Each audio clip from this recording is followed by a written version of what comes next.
Good afternoon, everyone. We have a lot of ground to cover today, so I'd like to call the committee to order. And we do not have a quorum yet, but we are going to start today. As everybody probably knows, we're going to talk a lot today about our Minnesota Family Investment Program. Hopefully by the end of the committee today, all of you and all the people in the audience will know a whole lot about this program, which would be great, because I think sometimes Minnesotans in general don't really understand this program very well. But we are going to start with a brief overview of the Minnesota Family Investment Program, which we call MFIP. That's our MFIP, if you hear us say MFIP. And so before we go to, this is how we're going to run the day, just to be efficient. We have several bills that all have different approaches to changing our MFIP program. So we're going to start out with a brief overview from the Department of Human Services, just to kind of remind everybody about kind of the basic facts of the program. Then we're going to take a number of testifiers who want to talk about this subject. And it's a bit unusual. Usually we move a bill and then have testifiers on that bill. But because these bills are all related, we're going to ask all our testifiers to kind of come up and just talk about the things that they want to talk about, what they'd like to see happen with the program, their experiences, and so on. And then we will move each of the bills individually. The bills will all be laid over for possible inclusion in our omnibus bill. So that means we will not be voting on individual bills. If there are amendments, we, of course, would be voting on any amendments that are offered. And there are some amendments to some of these bills. So that's kind of our roadmap, members. And we still don't have a quorum. Close to a quorum, so we may, we have a quorum. So before we get started, excellent. You win the lottery today, Representative Munson. So with that, since we do have a quorum, I would like to entertain a motion to approve the minutes. They're in our packets. Representative Mann moves approval of the minutes of March 5th, 2019. The minutes are before us. Is there any discussion to the minutes? Seeing none, all those in favor, please say aye. Aye. All opposed, no. Thank you. The minutes are approved. So with that, welcome to the committee. We will go ahead and hear the presentation. Madam Chair, thank you so much. My name is Claire Wilson. I'm the Deputy Commissioner at the Department of Human Services. And as the Chair described, she had asked that we just do a little bit of grounding again in the MFIP program and just a brief overview. And we are going to provide that and then let you dig into your bills. So just as a reminder, the Minnesota Family Investment Program, or MFIP, is Minnesota's only cash assistance program for families with children and pregnant women living in poverty. And MFIP came into being along with the passage of major welfare reform in the 90s, the Personal Responsibility and Work Opportunities Reconciliation Act, which the passage in 1997, the state legislature then created the MFIP program, and it was launched statewide in 1998. So just a quick reminder about who the program is serving, okay? So about 72% of the individuals served on the program are children. About 40% of those children are age 5 or younger. Of the adults on the program, women make up 81%. 62% of the MFIP caseload are people of color and American Indians, compared to 9% of the population. And this, of course, highlights for us the deep economic disparities that exist in Minnesota. There is, of course, a limit to how long you can, with some exceptions, to how long you can be on, a 60-month limit, and only 7% of the adults who turned to the program since '98 have reached that 5-year limit. 42% of all new applicants use MFIP for 12 months or less. So in 2018, MFIP served an average of about 31,000 families, or that's about 91,000 people per month. And the monthly MFIP cash grant for a family of 3 is $532. So we also, our state has a waiver from the USDA to be able to deliver SNAP and MFIP together. And so I just want to do two scenarios. I think these were in front of the committee earlier, but this just kind of helps remind you how this is applied basically on the ground and in real life. So the first scenario is Robin. Robin's a mother of two. She works 30 hours a week at a gas station, and she makes $9.42 an hour. A reminder that the poverty line for a family of three is just over $1,700 per month, so $1,732 per month. Working at the gas station, Robin's earned income is approximately $1,230 a month. So based on this income limit, with two children, she is eligible to receive $36 in MFIP, the $110 housing assistance grant, and $453 in SNAP. Okay. The next scenario is Sam. He is looking for work. He has two children. Oh, Commissioner, could I just stop you for 1 second? Of Just to make course. sure members know. This Oh, is yeah. handed out after our packets. So because I see members aren't necessarily looking at it, and I just want to make Oh. sure as you go through that we are actually seeing it, so. thank you. Thank you, Thank Madam you. Chair. Yes, Please you have both continue. these scenarios in your packets. So Sam's on the flip side of Robin, is searching for work and has two children. Just can't say it enough. The poverty line for a family of three is $1,732 per month. With no income, Sam receives $532 per month in MFIP cash, the $110 housing grant, and $532 in SNAP. Now, I think as you look at these numbers and you look at these scenarios and you think about what is available to these families who are primarily working, the Minnesota Family Investment Program grant just no longer provides a strong foundation for a family to achieve stability or well-being. This is one of the reasons why the governor does have a proposal in his budget to increase the cash assistance grant by $100. And I think it's really important to remember that the majority of parents applying from MFIP are coming from low-wage jobs. They're coming from retail, food service, temp agencies, health jobs, entry-level jobs. These are occupations with very high turnover, very low stability, and, of course, ones where people are much likely to collect unemployment benefits. I also think it's critical to point out, and this is also in your packet around the housing, but some MFIP families do receive that 110 housing assistance grant.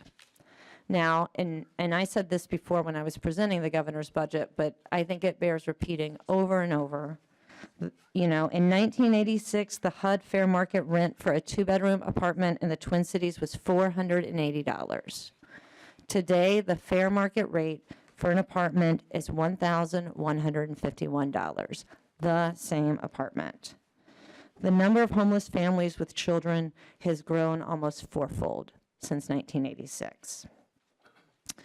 So it's just important, I think, to ground ourselves in both what the fair market for housing is, the fact that many of these families are working, and also that they are, finding some ladders and some stability, but that this just is not a strong enough foundation in its current iteration.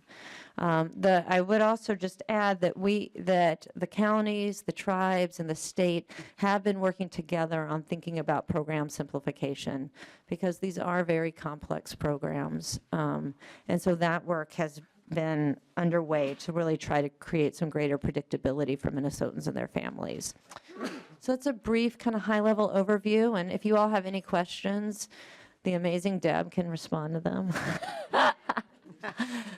Well, thank you, Deputy Commissioner Wilson. We really appreciate that.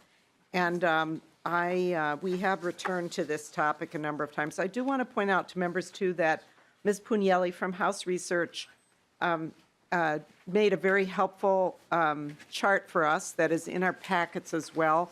I asked her, because we're considering various bills with different levels in them to put it all on one page for us, and she has done that. So I just want to point that out, that this is in your packet as well if you want to kind of look at what the various proposals are and what their impact might be. So thank you very much. Are you able to stay around, or do you have to run off somewhere? Either of you. Madam Chair, Deb will stay around. That will be far more beneficial to the committee. Right. We've exhausted my wealth of information. Oh, I doubt that very much. But thank you so much for your presentation and for giving us these, again, reminding us of these scenarios. I think it's really important that we have a real context for what we're doing here today. So we're going to move to testifiers now and move through this, talk more about the topic before we start moving the bills. So welcome to the committee, Ms. Webster. Thank you, Madam Chair, members of the committee. My name is Jessica Webster. I'm a staff attorney with Legal Aid, and we stand in strong and excited support of an increase to MFIP cash assistance of at least $200 plus a COLA. But if the legislature can be more aggressive than that, it is welcome. Madam Chair and members, I want to first thank Representative Kunesh-Podein for carrying these bills this year. She's been thoughtful and amazing, and we appreciate it. And to all the members of this committee that have signed on to one or more of these bills, to bills that aren't here today, to bills of the past. Many of you have been champions in past years of an increase to MFIP cash assistance, and we're grateful for that. I'm going to defer to my friends and colleagues to talk more about this program and what it means to the children of Minnesota. So I wanted to take my 1 to 2 minutes to just talk about how can we pay for it? Because that's the question that I get from legislators when I step into an office. And I am one of the few Minnesota citizens that tracks the TANF fund diligently every year. And I have been looking at the consolidated fund statements, and the TANF fund is on usually page 93, 94 of those statements. It's released a few times a year, and I've been tracking TANF spending for over a decade. Beginning in 2016, DHS built some really extraordinary inflation into the human services line item for this program.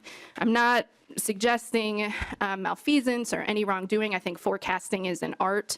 But what that did, what those kind of inflated numbers did, were show that the TANF fund, the federal dollars that fund this program, would zero out in the tails. So beginning in 2015, 2016, it started to look really dire. Like we couldn't, any TANF that was on the bottom line was going to be spent in future years. And Ms. Webster, I'm not sure everybody understands TANF.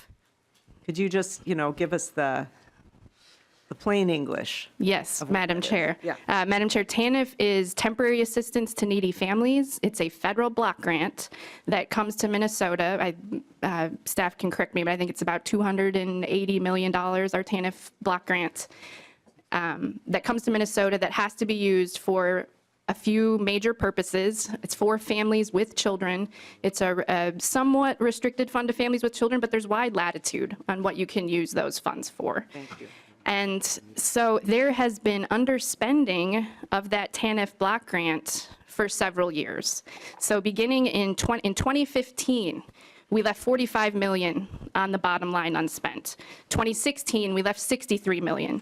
2017, $60 million. 2018, last session, there was $56 million in federal TANF money left unspent on the bottom line.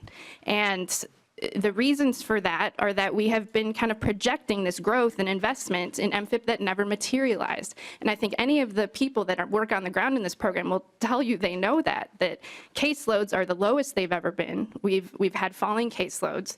And even at the peak of the recession, even if we start thinking about what might happen in future years, 2 to 3% year over year, more families came to TANF. TANF is not, MFIP, sorry, is not as responsive to recessions as, say, SNAP. It's a very onerous and difficult program to participate in, and you don't see huge fluctuations of families coming to this program. So I'll just end by saying, what does $50 million in TANF mean? It means that we could have increased the grant $150 a month for families. That's $1,800 a year for a family. That's real money that families could have had in their budgets. And as little as $1,000 makes a real difference for kids. And so as you move forward and build your budget, the $50 million that's on the bottom line in the TANF reserve right now has been stable for 4 years, and I encourage you to look at those funds, and it could really mitigate the impact to the general fund if you do this increase. Or it could help you be more bold in terms of really catching the TANF, the MFIP cash grant up to catch up for inflation. So thank you for your time. Thank you very much, Ms. Webster. We appreciate it. The next testifier on the list is Toshika Washington from Duluth. Welcome to the committee, and just please say your name, and if you're with an organization or anything, just let us know, and then go ahead and give us your testimony. Toshika Washington from Duluth, Cham. Hello, my name is Toshika. I live in Duluth. I'm currently on MFIP as we speak. I'm a single mother of 2 boys.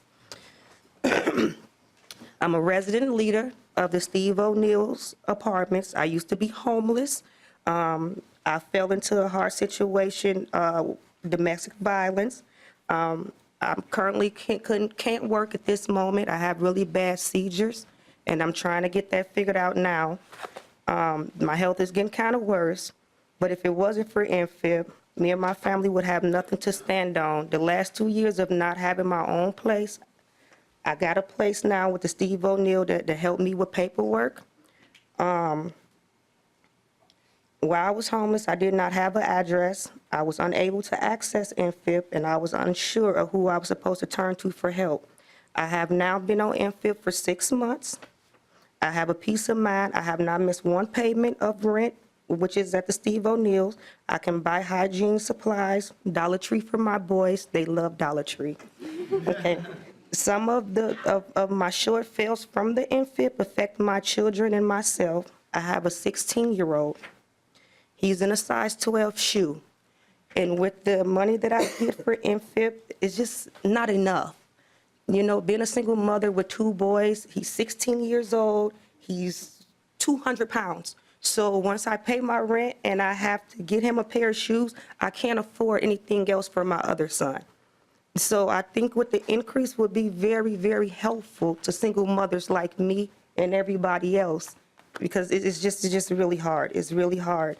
I struggle with like haircuts for the kids. I can't afford field trips. I can't afford anything. I just can't. I currently receive $613 a month. I pay $200 worth of rent. I think we should try to increase the MFIP for $200 a month. It will be very helpful for rent. Like, I'm in subsidized housing now, but if I was not living in subsidized housing, how would I be able to pay my bills? And that's really hard. And clothes for both of the boys. There are places that we can go to, far as the Damiano or the Cham in Duluth, Minnesota, that can help us out, but it's really hard with a 16-year-old to find clothing and shoes that fit a boy his size. You know, it's just been really hard. But some of the big things that weigh on me daily is when I don't have enough money for the boys to be included in the field trips, on the Wi-Fi. When you're in high school, you need Wi-Fi because everything is done on the computer. Oh, it's a lot. The field trips and the sacrifices for the kids, sometimes I have to sell like a TV or something, or I sold one of the kids' bikes last month just to make sure that my 16-year-old can go on his school dance.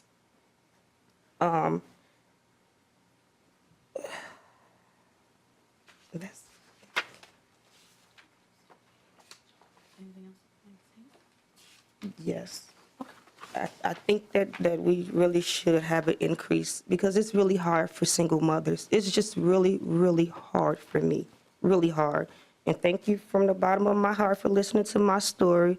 Please help and support us with $200 increase in the MFIP program. And more than 55,000 Minnesota kids is extremely living in poverty as we speak. So please help us. Have a good day. Thank you very much, Ms. Washington. Thank you for making it all the way down from Duluth. We appreciate it. Thank you. Senta Leff?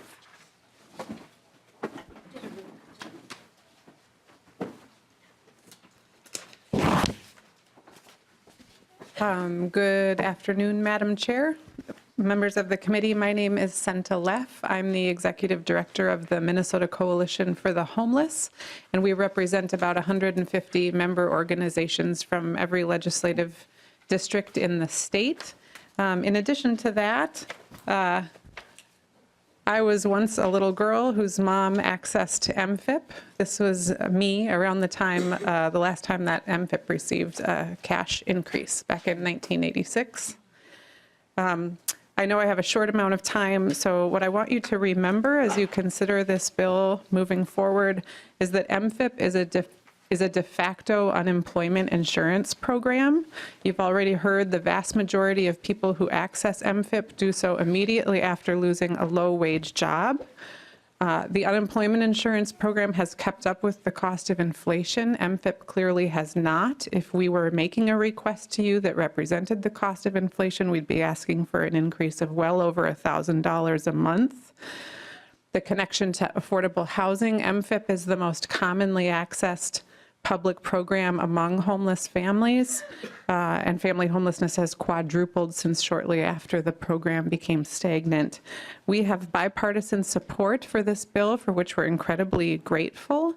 We know that this makes common sense because families living in 2019 simply cannot survive, let alone thrive, on $1986. So thank you for your support. Thank you very much. We appreciate your testimony. Ann Krisnick.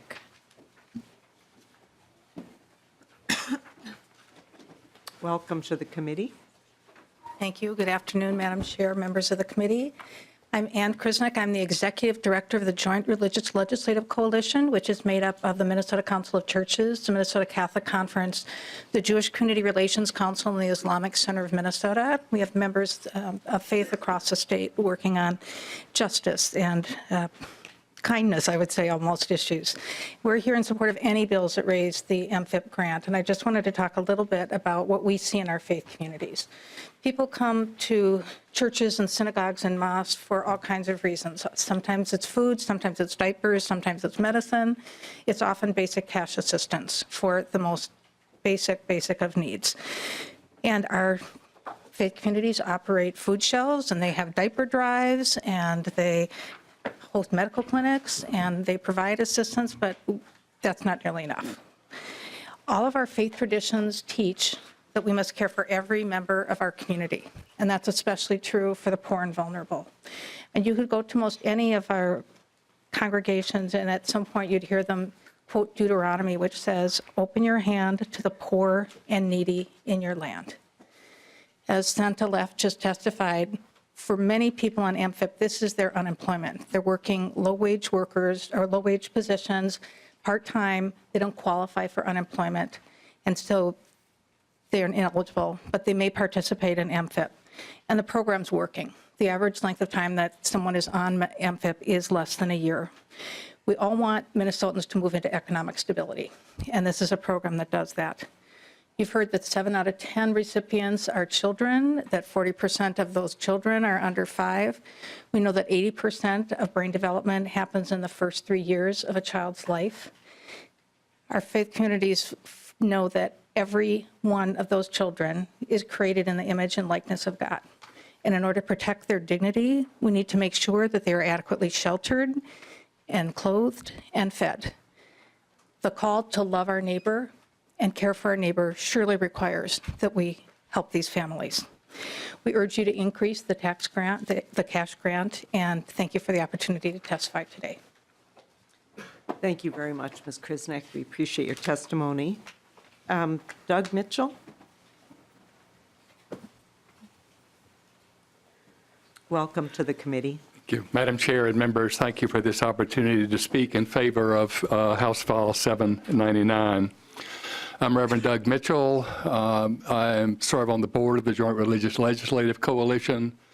For 16 years, I was an associate pastor at Westminster Presbyterian Church in downtown Minneapolis, and I was the primary pastor working with the stream of people who came through our doors seeking assistance. We also participated in downtown congregations to end homelessness, which is a coalition of Protestant, Catholic, Jewish, and Muslim congregations. They run an assistance program for emergency rental, but no amount of charity from religious institutions can make up for the shortfall in what is needed by our neighbors. Many of our neighbors are on MFIP and struggle to stretch those payments through the month. They ask for rent more than any other single thing, but there are also medical copays, transportation, telephone, utilities, as other things that are often mentioned with the request for financial assistance. As I talked with them, I found out that basic personal items are often the last thing on their list that they never get to. Diapers for their children, soap, shampoo, over-the-counter medications. It's really easy to spend $80 to $85 a month on diapers, which is 15% of the maximum $532 grant. A woman who I will call Alicia has 2 children, one still in diapers. She struggles with every month. She is diabetic, and the thing she most often does without is her full medication, which of course makes her illness even worse. The insurance she has requires high copays for every prescription. She hates the feeling that she's forced to beg in order to meet the basic needs of her family. But virtually every month, she's forced to go somewhere, usually a house of worship, to ask for assistance.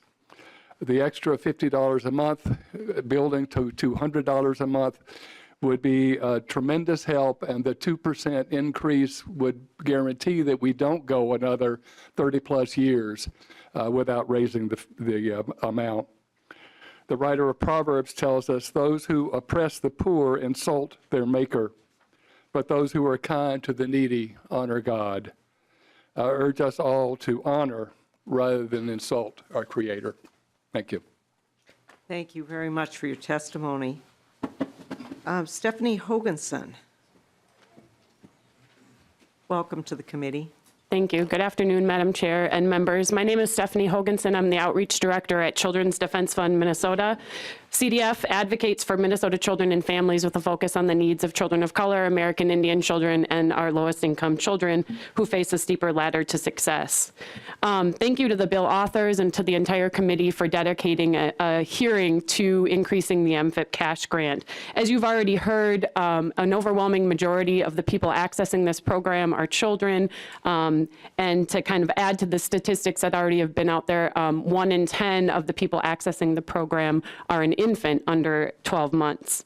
As this committee knows, poverty, especially in early childhood, is correlated with poor child and adult outcomes, resulting in additional long-term costs to the state. Research shows as little as an additional $1,000 of average annual income in a family's budget would result in higher reading and math scores for children in low-income families. After 33 years without an increase, Children's Defense Fund Minnesota has long worked for as significant as possible of an increase to the MFIP cash grant, and we hope that will happen this legislative session. We also add that an annual cost of living increase is necessary to prevent continued erosion of its value and recognize the increased costs of raising children. I think Toshika did a great job emphasizing what budgeting on $532 a month looks like, but we have a tool called the Economic Stability Indicator tool that analyzes budgets of families in Minnesota that's used by state agencies and counties to help analyze policy and guide clients toward economic stability. An example this tool demonstrates is after a job loss, a family of 3 entering MFIP in Olmsted County would be more than $1,000 in the hole each month when trying to meet a very bare bones basic needs budget. This budget includes most other work support programs accessible to the family, but does not include typical family expenses such as cell phones, utilities besides electric, Wi-Fi, as Toshika mentioned, debt payments, and transportation beyond to school and work. Every dollar invested in MFIP will flow right back into our state's local economies when it's spent on diapers, electric bills, and other basic needs for children. Significant investment will not only improve economic stability for families, but research shows could also reduce the high cost of remedial services, such as special education and healthcare, due to the improvement of child outcomes. Investment in the 62,000 Minnesota children accessing MFIP will pay off now and in the future. Thank you. Thank you very much, Ms. Hoganson. We appreciate your testimony. Normally, we take the bills and then we ask whether there's anyone else in the audience who wants to testify on the bills. But is there anyone else in the audience right now who feels that they want to come and discuss the subject? Please.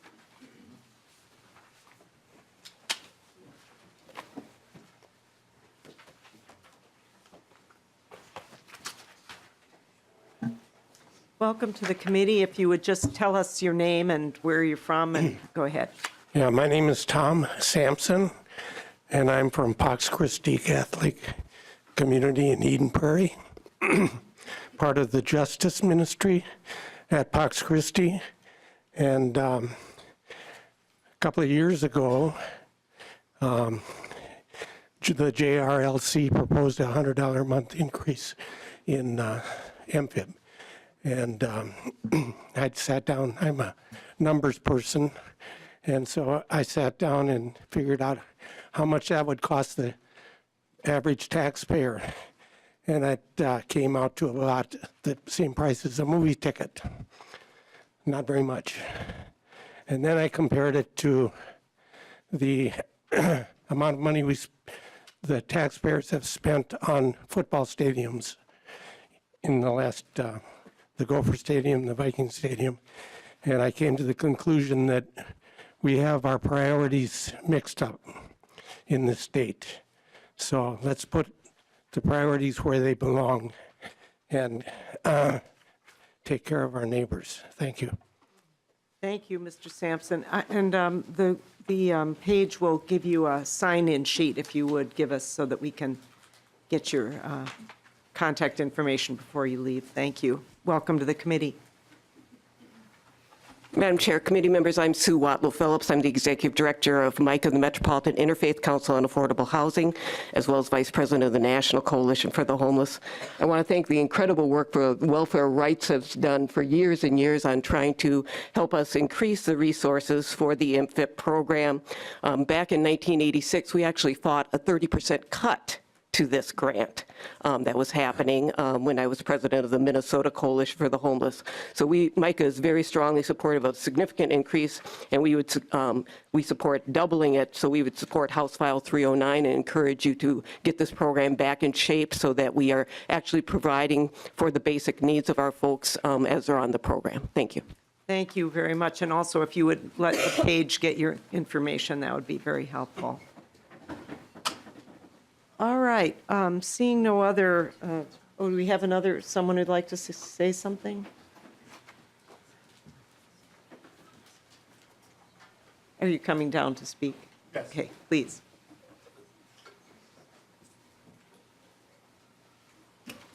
Welcome. Thank you. My name is Marty Roars. Thank you, Madam Chair, and the committee for hearing my testimony. I work for the Sisters of St. Joseph of Carondelet. Many of you may know the sisters and their work for social justice and the work for the poor in the community. I just ask you, I think it's a no-nonsense bill. We need to increase this. It's been over 30 years. I think we know that this helps families and people in need. The sisters see these individuals in our community, in their clinics, in their shelters, in their programs every day, and this would be a great increase, so thank you. Thank you very much for your testimony. Okay, I think we can move to the bills.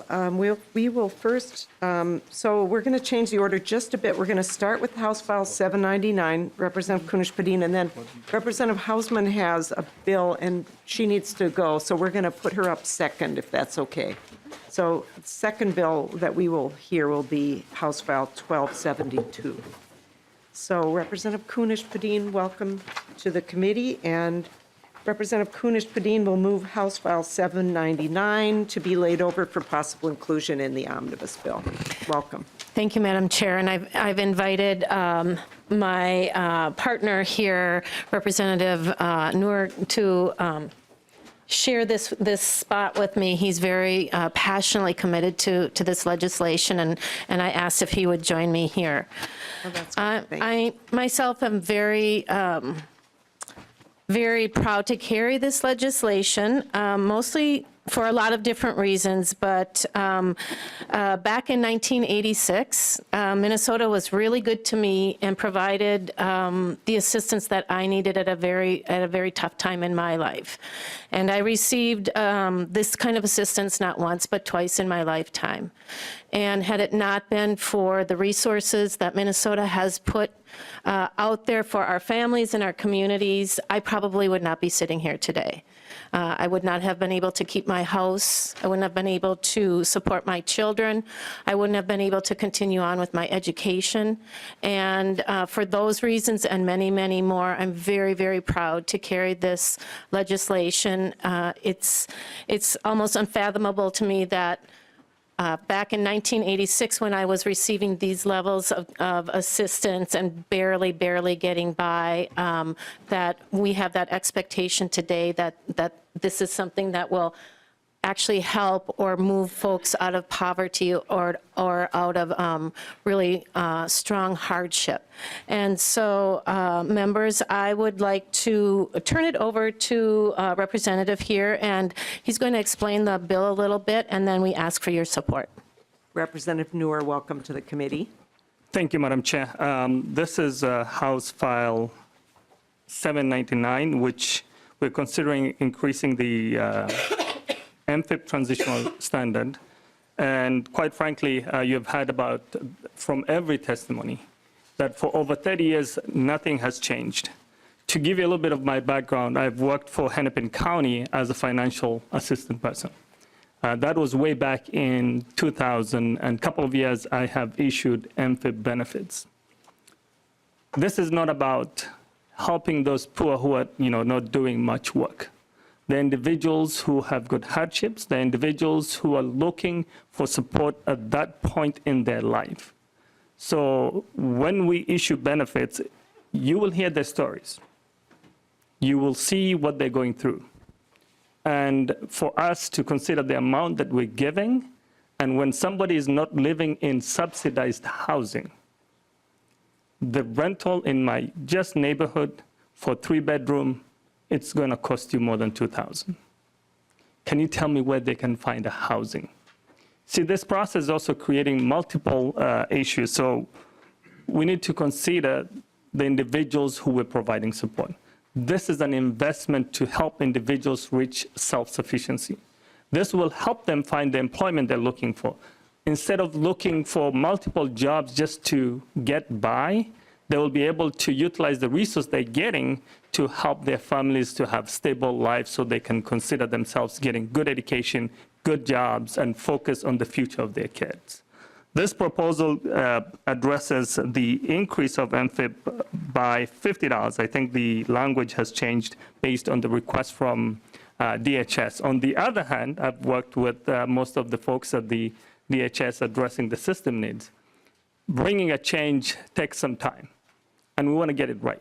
And to make sure that we get it right, we have to work with DHS to make sure that we address the timeliness. The first portion is to increase by $50 by March 2020 per request from DHS. That is the first initial stage. And then the second level is to increase by $50 by October 1, 2020. So within a year, because the COLA, the cost of living adjustment that is done by DHS, will allow them to do multiple work. Just to give you an example, there will be lots of work that will need to be done. So we need to be more careful which kind of work we give to the department, because we want them to do the right job. And then by 2021, increased by another $50, and then 2022, we will increase it by another $50. In total, that is $200 that we're proposing in this bill. Madam Chair and members, I think the question comes to, do we use the TANF block grant or do we use the general funds? I think that's a big question for us to answer, because we've heard from other testifiers saying that we're spending $90 million out of the 260, if I'm correct, about 265, from the TANF block grant versus almost another 90 from the state general fund. So the question to us is, where do we get that money from? And I think we have to be more careful as we decide moving forward and be able to serve the families who need help. So with that, we'll turn it back to my colleague. Thank you very much, Representative Noor. And of course, you've just described the amendment, which we haven't adopted yet. So thank you for the reminder. And so Representative Kunesh-Podein, I assume you want to move the A1 amendment. Yes, Madam Chair, I would like to move the A1 amendment for House File 799. And this amendment, if you look at the original bill, we had the dates of July 1st as it began, and then again that COLA in January 1st, 2023. And on the amendment, we had to make some date adjustments to help, because we'd been contacted by Minute, and in order for them to make the kind of changes they needed in the system and to ensure that it would be a smooth transition, they felt that they needed a little bit more time to do that, and so we have adjusted the dates to the ones that they have suggested. All right. Are there any questions to the amendment? All right. Seeing none, all those in favor of the adoption of the A1, please say aye. Aye. All opposed, no. The amendment is adopted. All right. Is there, so we've pretty much discussed the bill with the amendment. Do you have any closing comments, Representative Kunesh-Podein or Representative Noor, before we lay this bill over? Thank you, Madam Chair.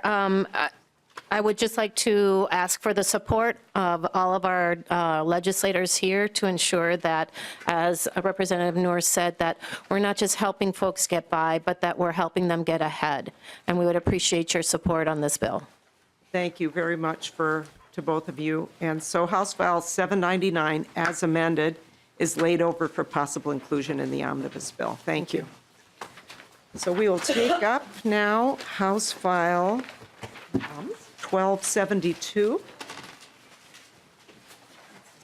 Representative Hausman, welcome to the committee. Thank you, Madam Chair. So Representative Hausman, if you would just go ahead and maybe, I don't know if you were here when we, oh, you have a delete all, you have an amendment as well. Madam Chair, it deletes the findings, which I think weren't necessary for the bill. Okay, so the chair will move House File 1272 to be laid over for possible inclusion in the omnibus, and I will move the A1 amendment, which, as Representative Hausman just described, deletes Section 1 of the bill. Any discussion? And then, Madam Please. Chair, oh, I'm sorry, were you going to vote on that? Go ahead, Representative Hausman. The department also had an issue with the effective date, but when you eventually get to shaping your bill, I'm sure those issues will be worked out. Okay, well, let's first adopt the A1. Is there any discussion to the A1? Seeing none, all those in favor, please say aye. Aye. All opposed, no. Motion prevails. The amendment is adopted. And then, Representative Hausman, we don't have a 24-hour rule in this committee, and if you wanted to incorporate a change in the effective date, we could certainly do that if you know what you'd like. That was the department's request, and frankly, I don't have the specifics from them, so they may want to get that to you. Okay, all right, thank you. So I don't know if you were in the room, Representative Hausman, when I pointed out that we have, House Research has given us a nice chart of, table, I should say, of the different bills that we have here, but would you like to just describe your bill and maybe how it's different from the others we're hearing today? And Madam Chair, what I'll do is give the context in which this is coming forward as part of a package. This, believe it or not, marks the 10th anniversary of the Legislative Commission on Ending Poverty by 2020. We had a press conference last week. Senator Marty, Representative Mariani were part of that effort. And this is a sort of a staggering thought. We were marking the 10th anniversary of the Legislative Commission on Ending Poverty by 2020. And as we look back, how little we have done, and Madam Chair, I would suggest that's probably motivation for your committee to do as much as you are able on this. The four parts of that package that mark that 10th anniversary are the minimum wage, doubling the working family tax credit, the child care assistance program, and this MFIP $300 increase. So they were part of a package as we observed that event. I'm sure all of your background that you've received already points out that that 1986 figure, if you factored in inflation by now, even the 300 is probably less than that. And so we are not doing great things here, but ultimately are affected by the target you will get. And so I just bring this here as part of the context in marking that moment that we declared ending poverty by 2020, and yet how far we have to go. All right, Representative Hausman, thank you for that. Any questions or discussion from the committee? All right, not seeing any. Thank you, Representative Hausman. So House File 1272, as amended, is laid over for possible inclusion in the omnibus bill. Thank you. Okay, we will go back to Representative Kunesh-Podein and take up House File 309.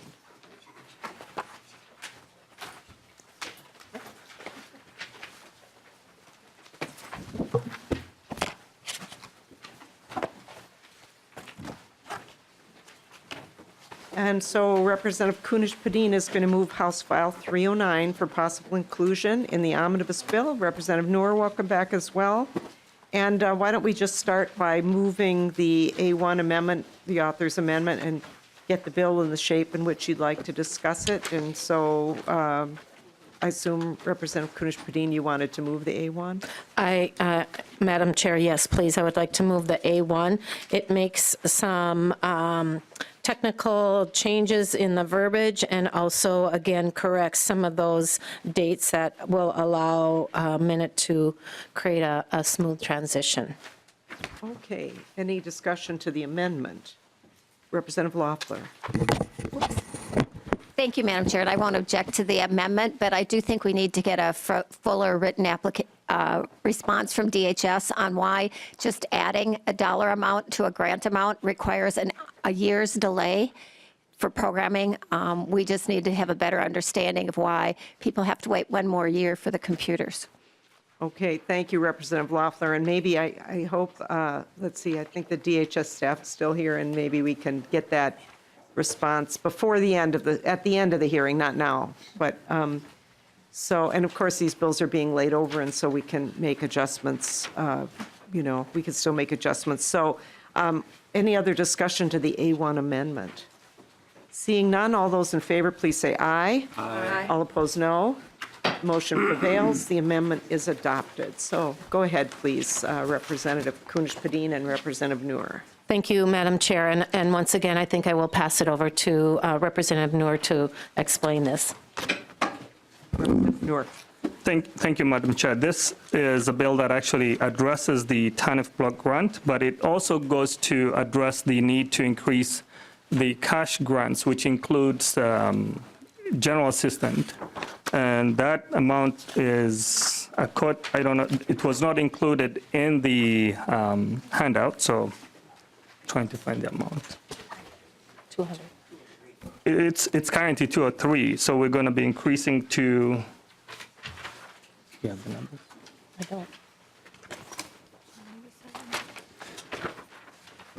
don't. Madam Chair, if one of the House research can address the numbers changing for general assistance. Okay, Ms. Pugnelli. Madam Chair and Representative Noor, in House File 309, the GA changes are on page 2, lines 31 and 32. So for a household of one, it would go from $203 a month to $457 a month, for example. Okay, and Representative Noor, since we didn't have an overview on the GA, I don't know if you are able to do this, or maybe we should ask Ms. Pugnelli, just give us a really brief thumbnail of what GA is, just to remind people of how this is different. Should we ask Ms. Pugnelli? Could you do that for us? Sure, Madam Chair and members. The General Assistance Program is a cash assistance program for individuals and married couples that don't have children, so they're not eligible for the MFIP program or TANF cash assistance. Okay, and Ms. Pugnelli, this is state dollars, am I correct? Yes, Madam Chair, it's state general fund money. Okay, thank you. Okay. Go ahead, Representative Noor. Thank you, Madam Chair. Just to point out, this bill will require us to using the CPU. That is the consumer price index for all urban consumers, rather than just a specific amount, as noted. So this bill will include all the cash programs, particularly GA and MFIP standards. Okay. Any questions from the committee? Any discussion? Okay. Not seeing any. Representative Gruenhagen. I actually have a question for the department after these presentations, okay? Yes, thank you, Representative Gruenhagen. We'll note that, and we are going to have the department come back after these presentations, and it looks like we will have time as well, so that's really great. I do have a question. All right, Representative Hamilton. Thank you, Madam Chair. On page 1, line 1.17, it talks about an increase for inflation-based. My question is, do we have other programs that are tied to inflation where there's automatic increases? Let's see, maybe Berg, can you answer that? Madam Chair, generally no in the state budget. The forecast for medical assistance does include an inflationary factor for healthcare price trend.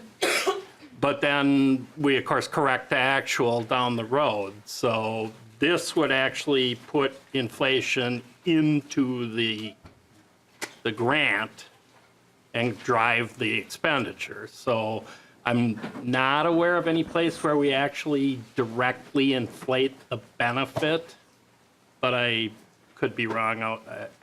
I'm not aware of any. All right, thank you, Mr. Bergen. I can kind of answer that a little bit, Representative Hamilton. It's not exactly the same thing as Mr. Berg says. However, if you think about the disability waiver rate system, DWRS, and there's a formula that's the basis of the rates, which really includes inflation, and the way things are being worked on now, it's going to include updating it more often. And the rates themselves are based on average wages. That's kind of got an inflation kind of built in. Another place I could tell you that we really do it, and again, in kind of a different way, is with the legislation passed a few years ago for nursing homes. We have a cost-based system, and that means that as their costs grow, they report the costs, and it gets baked into the rates. So it's really not, it's maybe unusual to do it in a really clear and obvious way, I would say, what this is, but we do definitely bake in inflation into what we pay in HHS in a number of places. Thank you, Madam Chair. Other discussion? All right. All right. Thank you very much. So Representative Kunesh-Podein will renew her motion that House File 309 as amended be laid over for possible inclusion in the omnibus bill. Thank you very much. Thank you, Madam Chair.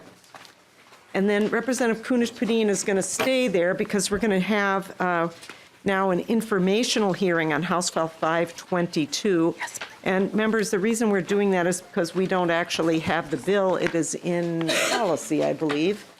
But we thought that because we're taking up the topic today, that it would be a good day to talk about this bill as well, because it will be coming to us, and assuming it passes policy, of course, but it's thematically related, and so we thought it would be important to have the discussion at the same time. And so Representative Kunesh-Podein, we can't move the bill because we don't actually have it, even though it's in our hand the same way the other ones are, but formally speaking, we don't have the bill. So please go ahead and discuss House File 522. All right, thank you, Madam Chair. So House File 552 removes the requirements that MFIP participants be in compliance during the 60th month of assistance in order to be eligible for a hardship extension.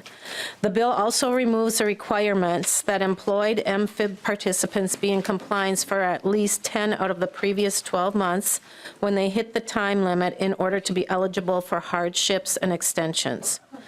Furthermore, the bill removes languages under which MFIP extension recipients are currently subjected to the policies that apply to participants during the first 60 months of the program. And then it also modifies a list of MFIP sanctions.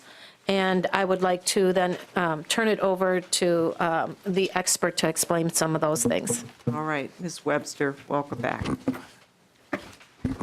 Thank you, Madam Chair, members. The context for this bill, I'm Jessica Webster. I'm a staff attorney with Legal Aid, and I've also been a member of 2 working groups over the last 3 to 4 years that have been looking at sanction reform within this program. And I'm sorry I did not get this out ahead of time, but I do think it's important to see who the members of this. Here's the page. Okay. Thank you.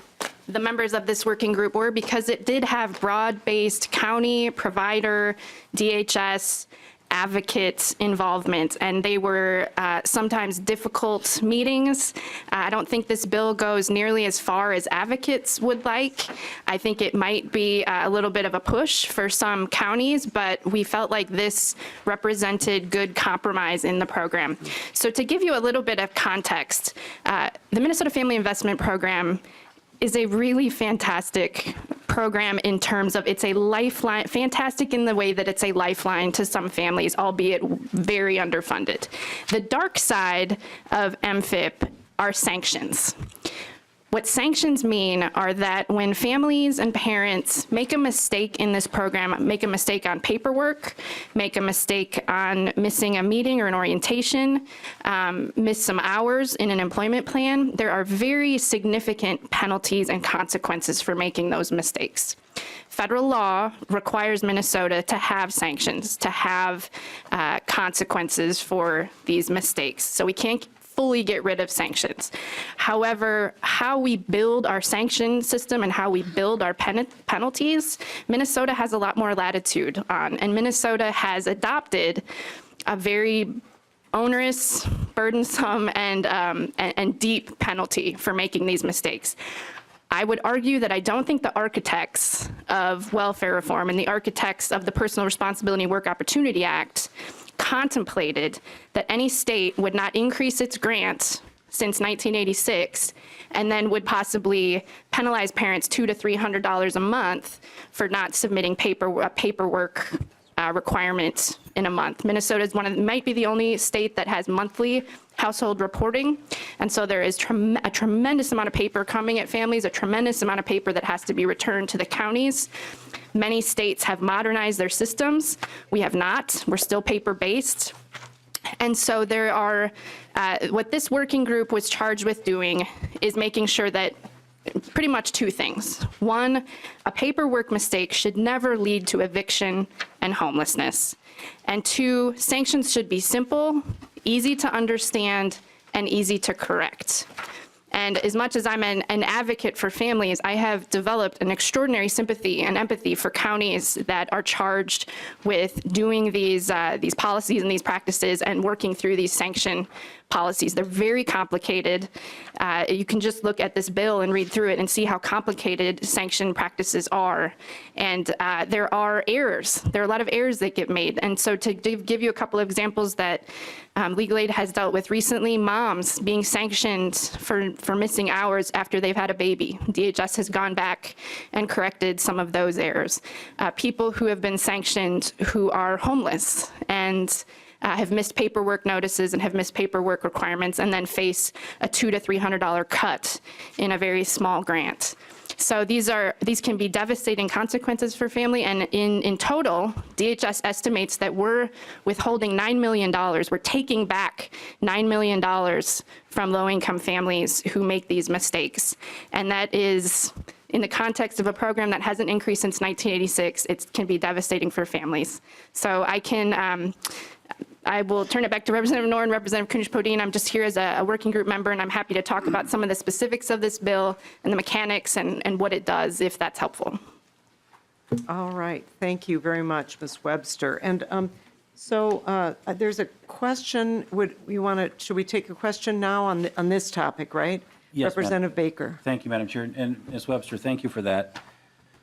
This is, we're kind of finally diving into MFIP and the funding stuff, and you were talking about the paperwork. Can you tell me, is this month, after the initial setup is all going, is this a monthly 2-3 pages? Is it a one-pager? Give me an idea of actually how much, and just maybe a high overview of just what kind of information quickly are we asking for? Ms. Webster. Madam Chair, Representative Baker. So families each month have to report on a monthly household report form, and DHS can now probably tell me how long that report form is, 6 pages. And you have to fill out daily, weekly, monthly job logs about your activities. So everyone in this program is either working, looking for work, or participating in activities that have been approved by your counselor. So there's logs, there's paperwork to get approvals for your child care hours. There is paperwork that you have to submit if you've done something that constitutes a mistake in this program. You might be asking for a good cause exception, so you might need to get statements, doctor statements, employer statements to support your mistake or support why you've missed paperwork. So it can be dozens of pages in a month for a family or more, and it's not electronic yet. Thank you. Representative Baker. Thank you, that's it. All right, thank you, Ms. Webster. Representative Gruenhagen. Oh, thank you, Madam Chair. Yeah, thanks for your comments on this. One of the comments you made was that the time limit a family can be on this MFIP, and then they can apply for hardship and renewal. How does that work? Is there a limit to the number of times, or is it pretty much up to the discretion of the county workers? If you could elaborate that a little bit. Representative Neuer. Yeah. Madam Chair, members, there's a time limit for the MFIP that you're going to be receiving. It's only 16 months. 16 months. You can either get consecutive or it can be different times. So that means it's 60 months, it's 5 years time limit. Okay. So if you came from another state and you've already used some of your months and you come here, you're not going to get that additional time. It's based on the federal level. And quite frankly, if you have got hardship, let's say you're working and you're only working 30 hours or 25 hours, which is not you cannot get enough income to get by, you will get that extension. Or if you've got a sick or incapacitated individual, family member you're taking care of, you will get that extension. If you've got some other disabilities that limit your ability to work, you will get the extension for MFIP. So those are criteria that are listed in the statute, which we do have. And so just to elaborate, if you did not come into compliance based on this bill, we're trying to address it. You have to be in compliance at least 10 months of the 12 months prior to that in order to get the extension. And if you do have some hardships that you are not able to take care of those hardships while you are getting MFIP, it will impact you. You're not going to get the extension that you should have received. And Ms. Webster, did you want to add anything to that? Okay. Representative Gruenhagen. Oh, thank you, Madam Chair. Yeah, just to follow up, a few years ago, we had actually when I first got elected, there was an issue with the EBT cards, okay? That there wasn't any identification and they were being used in all 50 states and the Virgin Islands. But we passed a bill to try to address that. I think, and I'm going from memory, I think it reduced the EBT card use to 5-state area, and it also put identification on. Is that correct? Ms. Webster, I think you might have been here. I think. Madam Chair, Representative Gruenhagen, yes. So in Minnesota, our EBT for our Minnesota Family Investment Program is limited to Minnesota and the border states. Okay. And Representative Gruenhagen. And there is identification on there? Ms. Webster. Madam Chair, Representative Gruenhagen, no, we do not require a photo on the card. Okay, other questions? All right. All right, seeing none, thank you very much. And we will, of course, revisit this when we actually hear the bill. And we do appreciate your coming and giving us information on House File 522. So with that, members, we're going to ask, I think we have someone here from Minute who I think can address some questions from Representative Loeffler, but also I think we were going to have Mr. Berg, was Mr. Berg going to first, you have in your packets a spreadsheet from the TANF fund, and we're going to have Mr. Berg just explain that to us a little bit before we go to the testifier. Mr. Berg. Madam Chair, members, you should have in your packet a one-page sideways stating it says Federal TANF Reserve Fund at the top. This is for the February forecast, the statement of the TANF Reserve Fund. And I'll just orient members a little bit to, like many of our fund balance statements, the top of it deals with the revenues and resources part, and from about a third of the way down to the bottom deals with the expenditures and then the budgetary balance, and you'll see the fiscal years across the top. Just to slightly correct something that had been mentioned earlier, if you go down just about 5-6 lines, you'll see one labeled TANF block grant base, and you look across, it's fairly stable. Our TANF block grant is actually $260 million a year, and it's been pretty stable at that for some time and projected out into the future at 260. Like most fund balances, this brings in the prior year's leftover balance. The budgetary balance goes to the top of the next line, and any adjustments, the new block grant, and you've got a total resources available in any year there. Going down to the stuff that's of more interest to members, the actual and estimated uses, DHS gets a small piece for their central office operations, about $100,000 a year of it goes for the operations, and then larger amount goes to DHS's administration at Children and Families, which actually runs the MFIP program. The primary one that goes up and down in forecasts is the next one, Budget Activity 21, which is the actual MFIP DWP pass-through and recoveries line. This is where the cash grant and DWP funding occurs, and that line is the one that really varies forecast to forecast and year to year. Number 41, Budget Activity 41, is the support services grants. It's a fairly large chunk. The largest, I believe this is where the housing item that has been mentioned a number of times, the additional $110 housing grant, falls into the support services grant line. That was actually Representative Loeffler's legislation a number of years ago that took there are a number of allowed activities that counties have in support services grants, and it kind of corralled a fairly sizable chunk of the money to use for the housing grant portion. There are still some other allowable uses in there, emergency aid and emergency food aid and housing aid. There's a list, I believe, in statute, but the largest chunk is the housing piece. There's a very small portion that goes to the children's services grants.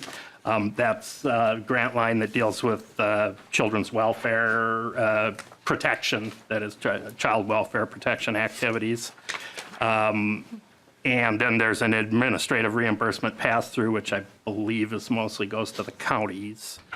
The health department gets, there was an audit in 2017, but the number you see for all the other years, 11.7 million. The health department has gotten that amount of money for many years. It funds two things, primarily nurse home visiting, and then there is a piece that goes to the family planning special projects item, and that's been stable for many years. And then if you go to the bottom, transfers to other funds is the first item, federal Title 20, goes to the federal fund. That is the federal social services block grant, county social services block grant.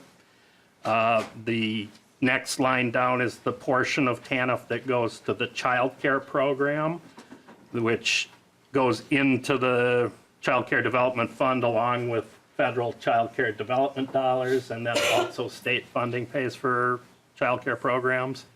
And then a piece that doesn't get spent in this committee's jurisdiction, which is the about $25 million a year out of TANF that gets spent for the working family tax credit in the tax committee. Then you'll see the total uses in the budgetary balance. And just commenting briefly on the issue of the balance, you'll see if you look from fiscal 2020 to the end of the forecast horizon 2023, you see it assumes the balance goes down to, in this case, $3 million. If you looked on the November forecast for this, it would have had a 0 at the end. There's an assumption that the money gets spent over a forecast horizon. So this is a little bit of what Ms. Webster was getting at, is the assumption of how much federal spending there is always assumes that we'll spend all the federal money over the forecast horizon. Now, it's a partnership in MFIP DWP, like many of our federal things. When we spend a certain amount of money, there's federal funding, and then the state pays the difference. Now, a lot of people in this committee tend to think of the partnership more like medical assistance, where if we spend $1 on a qualified purpose, the feds reimburse us half of that cost. You got to think about it differently here. We get a fixed amount of money in TANF, and when we set the expenditure number, whatever comes out of the federal funding can come out of that, and the difference is what the state pays. Now, if you look at, as Ms. Webster pointed out, there has gradually over time built up a balance on the bottom line of this, but there's still an assumption that it will be spent. Now, that assumption could be questioned, and it could be more aggressively spent on the federal side, but ultimately, if this is a forecast like anything else, if they were a little more aggressive in the first years and then they're off at the end of the line, then the state general fund picks up the difference. It might be possible, there might be ways to force that 50 million in up front. From a fund balance perspective, then you'd have to assume that there would be less money available to pay the federal share of the MFIP side, and the general fund side would automatically pay the difference. So that's why I don't think in the case of the cash grant, it's necessarily helpful to think that we should up it by this dollar amount because there's money on the TANF balance. If we up it, it will cost a certain amount, which the state general fund will pay the difference from whatever TANF has. Now, it is true that over time, the TANF fund has not spent all of its money. But again, there's, as with the state general fund forecast, there is an assumption that goes in there of here's how much it would have to spend in order to spend all the money. Okay. And the fact that we have spent less over time is, that's a forecasting issue.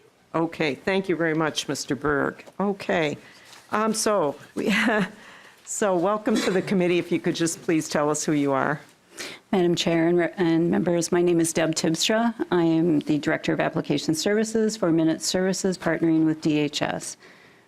So the question. Okay. Yes, and so Representative Loeffler had a question. I think we all kind of have a question here that we've done some amending of these bills in order to accommodate some systems change, and I think we need an explanation of, Representative Loeffler, why don't you go ahead and restate Thank you, it. Madam Chair and Ms. Tistra. The concept was, in one of the bills, increases the grant by $50. Seems like a simple, easy number to put into a program and have it count through.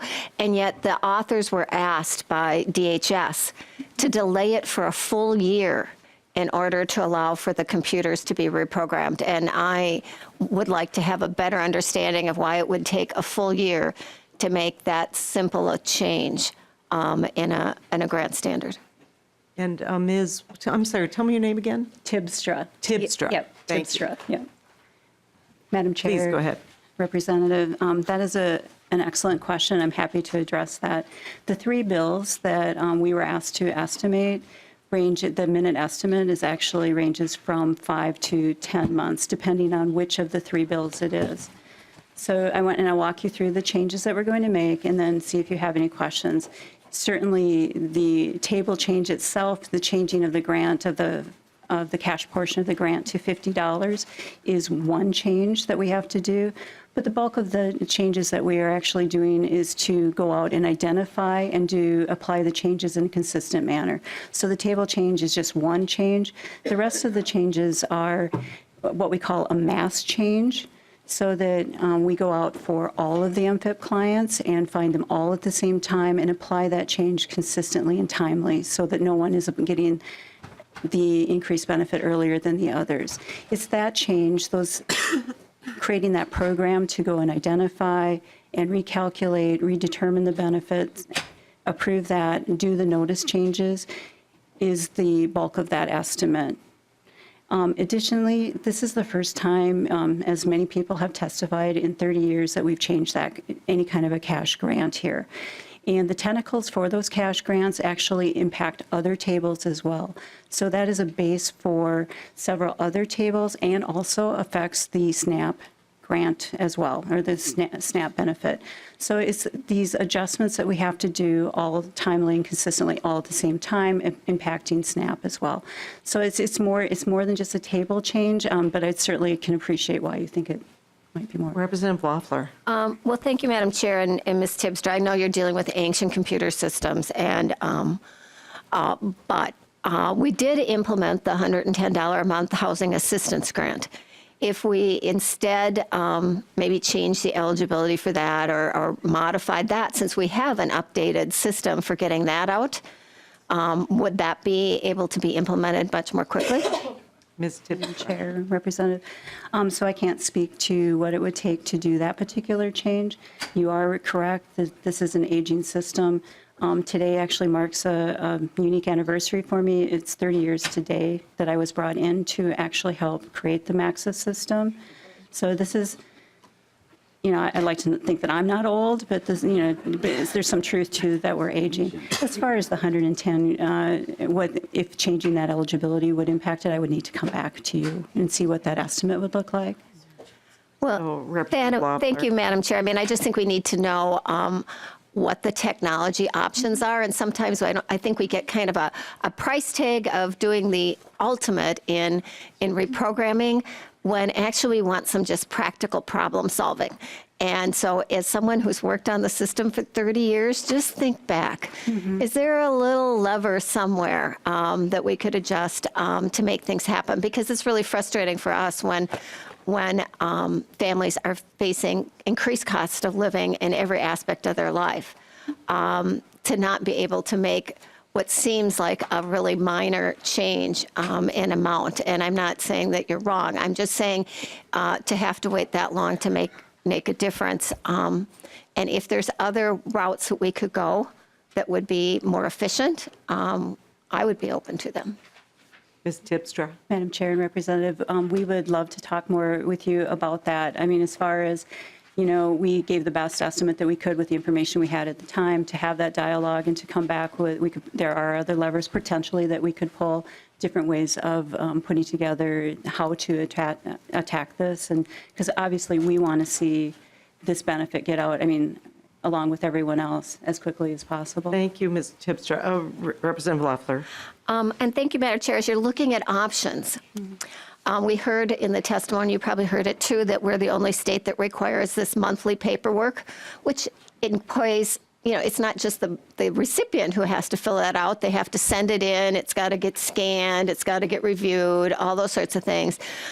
If there are ways for us to change that into a lesser demanding system, is that a way that we could free up some resources to put onto this, because they wouldn't have to enter in and correct things when people say, oh, I forgot to put last Saturday's schedule shift change in and whatever. In some ways, for people who have stable employment, we have to remember the majority of people on MFIP are working. For many of them, they have a pretty stable job. Others who work in the restaurant industry and they say, oh my God, with the snow tonight, we don't need you. Sorry, we're cutting your hours. I understand where that's a harder situation, but at least for the people who have pretty steady employment, maybe we can drop off the review of those and put that energy into to making this more possible for everyone. Yeah, thank you, Representative Loeffler. And Ms. Hibstra, I think you know, you're hearing it from Representative Loeffler. I think this committee has great interest in raising these grants. And because we've delayed for 30 years, we want you to hurry up and be able to help us do it. So, but really, so if you can, I think you could take that as a charge from the committee to really see if there's a way we can get this thing moving faster. Representative Noor.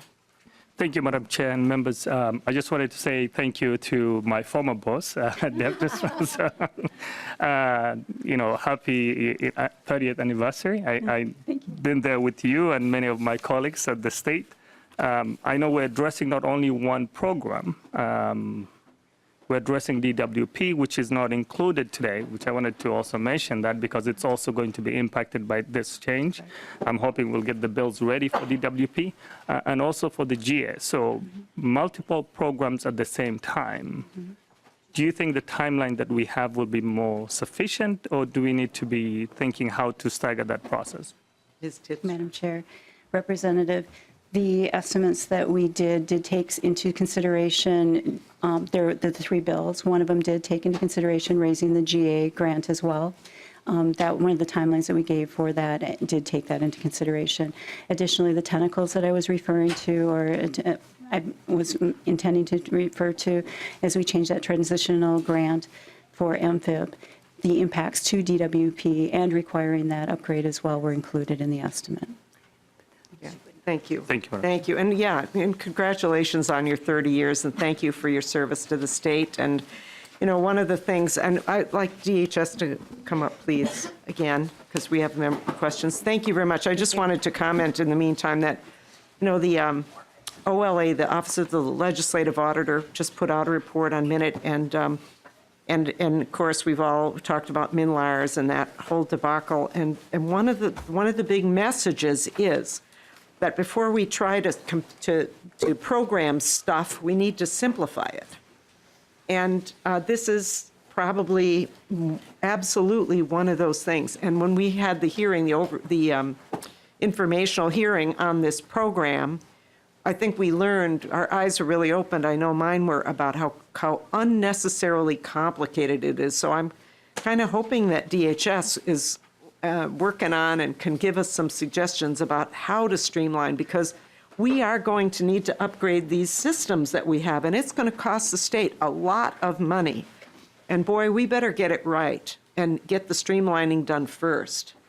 And because we owe it to our taxpayers that, we simply are going to have to update our technology, and, we better do it all right this time. So, the simplification's got to come, and that's what we have to do, a lot of that in this committee and in our HHS policy. So welcome back, and could you please give us your name again?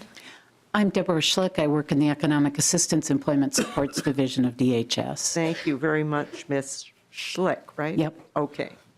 And Representative Gruenhagen. Oh, thank you, Madam Chair. Yeah, thanks for coming back, Ms. Schlick. You're welcome. Ms. Schlick. Okay. I'll keep practicing that. Anyway, 33 years without an increase, and that's, Republican governors, Democrat governors, Democrat legislatures, Republican legislatures. Democratic. It just seemed, what was the resistance? I mean, what has been the resistance? I mean, 33 years, all different types of administrations, and this is the first time they're looking at an increase. You don't look 33 years old, but I mean, maybe you can give us some insight on that. Madam Chair and members, I don't think I really can. I think the observations of people involved at the different times proposals were made and failed would be useful to that. But I don't think I'm an expert in what the politics have been about that. The only piece of history I know that I can share with you is that the MFIP program was created by a bipartisan legislative working group when there was a major fight about what to do with the benefit levels. And so a bipartisan group was asked to come together. And out of that, the idea for the Minnesota Family Investment Program was created. And Representative Gruenhagen, and, well, go ahead, you finish, ask another Thank question. you. And, just for the record, Chair Liebling and I voted against the Viking Stadium, okay? We're closer than we think sometimes, but anyway. What if somebody loses their EBT? Is there a number of times they can lose it and get a new one, or how does that process work? Ms. Schlick. Madam Chair and Representative Gruenhagen, there is a process, but it's a process in which they cannot go directly back to the county and say, I lost my card. They have to, it has to be done through the mail. There has to be a check about that card's not being used. And I'm afraid, I don't know off the top of my head, there's a few steps, like, one loss is one thing, a couple of losses is another, but we could provide that information to the committee.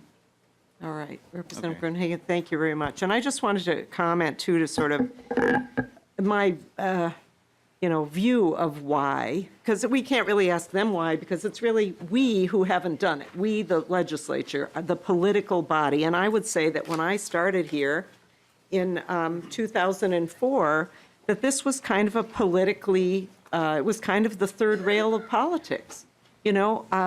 Unfortunately, poor people have been used as a political football, and not just in this state, but, probably nationally, certainly, and in other places as well, I bet. And, there was the whole, when I think it was under the Clinton administration that there was the big welfare reform, and then the mythology has kind of continued about who it was and what this money was going for, and, and I think it's just taken us years of, you and I and legislators around these tables to really hear and understand who this is, how really difficult it is to live on this, and, to get away from sort of the toxic political mythology of what we're talking about. So I think that's a lot of the reason, and I'm really gratified that there's such good bipartisan support and understanding, and that we, and I don't know, maybe part of the change, and granted, I'm sure that all of us still have constituents who do not understand this, who will say, why do you want to give more money to these undeserving people on welfare and so on, not understanding that this is children, that this is often people who are working very hard, and how hard it is to live in poverty, and some of the things about what you have to go through if you make a mistake. I'm sitting here thinking, what if I had to do that? How hard would it be if I had to go back for the last week and account for what I was doing every hour or even every day? I mean, it would be extremely difficult. That's a job in itself. So I think that we just have allowed the politics to take us away from the reality of who we're talking about and what we're talking about. And I just really so hope that we can get away from that, because these are our kids, and we now are in this situation. If it isn't about humanity, it should be also about economics, because we know that we're an aging society, we have fewer young people coming up, and we cannot afford to let any child be in a situation where they are getting less than they should to develop into their whole self, right? We owe it to our future to make sure that every single child is as prepared as we can make them, and that means helping them to get out of poverty. So, Representative Hamilton, please. Well, thank you, Madam Chair, for that. And going back to your comment on technology, you and I were elected the same year, along with Loeffler and Representative Loeffler, and we've been talking about the need to upgrade these systems since then. I go back to when my son went in to get his driver's license not too long ago. He tried to pay, I believe, with his phone app. They wouldn't accept that. With the debit card, they wouldn't accept that. And they said either cash or check. So then he texts me and says, Dad, I'm going to get my license plates next. Should I bring 2 chickens and a goat? I mean, what are they going to accept for payment, right? And so anyway, we've been talking about, I guess my question is, and it's rhetorical, I know, back to myself as well, but is there an entity or a somebody working on bringing forth the proposal to the legislature on what the true need is, so that we can address it accordingly? Do you know the answer to that question, Madam Chair, or anybody else, DHS or otherwise? Well, Representative Hamilton, when you talk about the true need, I mean, there are different ways, of course, to measure that. And we do have, I think it's DEED that puts out this living wage calculation all the time. So is that the kind of thing you're thinking of? I'm sorry, Madam Chair. I'm just talking about the technology for, for all the departments, DHS and others. Is there somebody working on that will bring back a proposal to us here at the legislature? I think can you give us the answer to that? Please introduce yourself for the record.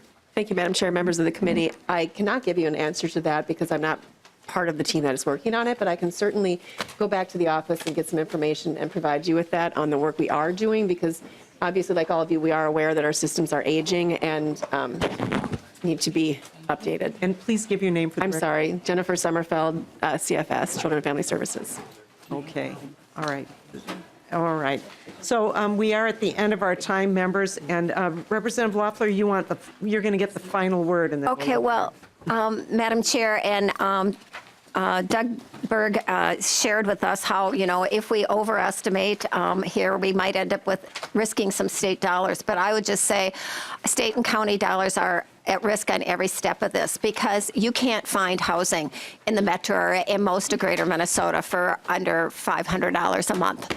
And so when we don't support families that go into homeless shelters that cost over $2,000 a month, the school evidence is clear that every time a child loses their home, goes into a shelter, they lose at least 6 months of progress. You can talk to any teacher about that.